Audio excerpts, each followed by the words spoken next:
السلام علیکم اور ویورز، امید کرتا ہوں آپ تو سب کچھ خیر سے ہوں گے۔ آج کا جو ہمارا ٹاپک ہے وہ ہے ایکسٹریکٹ ایم کیپسول کے بارے میں۔ ایکسٹریکٹ ایم کیپسول کیا ہے اور اس کے کیا فائدے ہیں اور اس کے کیا نقصانات ہیں، یہ سب آپ کو آج اس ویڈیو میں بتاؤں گا۔ ایکسٹریکٹ ایم ایک قدرتی ہربل سپلیمنٹ ہے جو خاص طور پر مردوں کی جنسی اور تولیدی صحت کے لیے ایریکوما بنایا گیا ہے۔ اس میں ٹونکٹ ایلی، ٹیریبلوسز اور ٹیریسٹرس کارڈیپیسز اور لونگی فولیا اور زنک شامل ہیں۔ اس میں وٹامن ای بھی شامل ہیں اور جو اس میں فارمولے یا اجزائے اس میں شامل ہیں اور اس کے فوائد میں آپ کو بتاؤں گا۔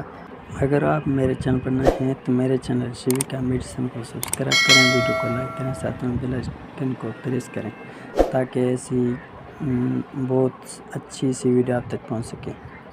پہلے نمبر پہ ہے ایریکوما ٹونکٹ ایلی لونگ فولیا 80 mg، جو ٹیسٹوسٹیرون بڑھانے، جنسی اور خواہش میں اضافہ، بانجھ پن کے علاج میں معاون کرتا ہے۔ اور دوسرے نمبر پہ ہے جو ٹیریبلوسز ٹیریسٹرس 200 mg، لیبرڈو کو مضبوط کرتا ہے، نائٹرک آکسائڈ بڑھا کر خون کی بہاؤ میں اضافہ کرتا ہے۔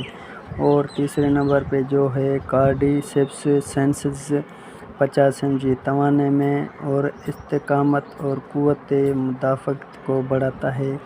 اور چوتھے نمبر پہ جو ہے اور وٹامن ای 32 mg، جو ایک اینٹی آکسیڈنٹ کے طور پر کام کرتا ہے، سپرم کی صحت میں اضافہ کرتا ہے، جس سے کہ مرد حضرات میں سپرم یا سیرم کی کمی ہوتی ہے اس کے لیے بہتر ہے۔ اور پانچواں اسٹیپ ہے زنک 17 mg، زنک ٹیسٹوسٹیرون اور سپرم کی تیاری کے لیے ضروری ہے۔ اب میں آپ کو ایکسٹریکٹ ایم کے استعمالات بتاؤں۔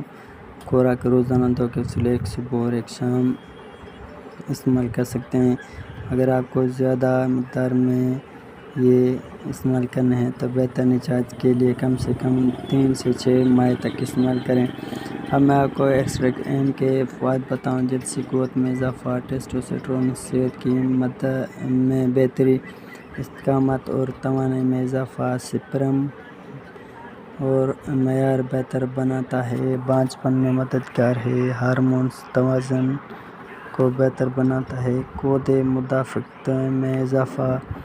اب میں آپ کو ایکسٹریکٹ ایم کیپسول کے سائیڈ افیکٹ بتاؤں۔ متلی یا ہلکا پیٹ میں درد، قبض یا دست، جلد کی خشکی یا خارش، کبھی کبھار نظر دھندلا ہونا، وٹامن ای کے زیادتی سے خون کا بہاؤ میں رکاوٹ۔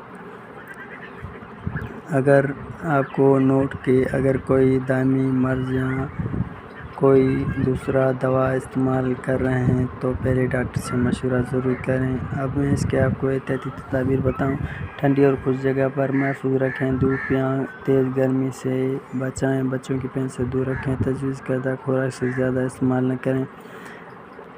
امید کرتا ہوں اگر آپ کو میری ویڈیو اچھی لگی تو سبسکرائب کریں، ویڈیو کو لائک کریں، ساتھ میں بیل آئیکن پریس کریں۔ اللہ حافظ، ملتے ہیں اگلی ویڈیو میں۔